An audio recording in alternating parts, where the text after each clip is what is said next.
of presidents and Praetorians. As the nation slinks toward the presidential election, filled more with dread than hope, they gather in support of personality more than program. They're voting for images crafted by billion-dollar ad campaigns, but also for a temporary emperor of a vast military machine. We are taught that this politician is the most powerful figure in the system, and that for a time, he or she rules the structure. But upon reflection, we find that this is but another image, an illusion of power, like a tank filled with cotton candy. L. Fletcher Prouty, a retired Air Force colonel and former Special Operations Chief for the Joint Chiefs of Staff, has written a gripping history of the Kennedy presidency and the shocking extent to which those in the military and spy agencies ignored or undermined his orders.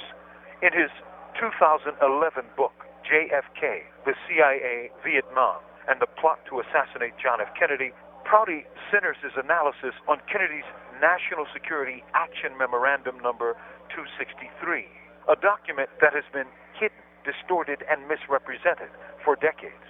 Colonel Prouty argues that NSAM number 263 was an executive order to have 1,000 U.S. troops removed from Vietnam by Christmas 1963, and all U.S. military forces out by 1965. According to Prouty, Kennedy was intent on ending American military action in Vietnam, an act that made him the enemy for the forces his predecessor, President Dwight Eisenhower, called the military-industrial complex. In the Roman Empire, the emperor was the embodiment of the state, and his power radiated throughout the breadth of the realm.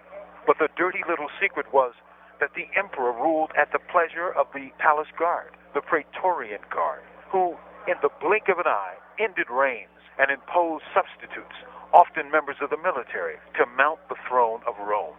This was especially so in the latter days of empire, when things fell apart. Kennedy threatened to break the CIA into 1,000 pieces. He never lived to make good on that threat. That, at least, is Prouty's view, one well worth considering. Late Rome on the Potomac. From Imprisoned Nation, this is Mumia Abu Jamal.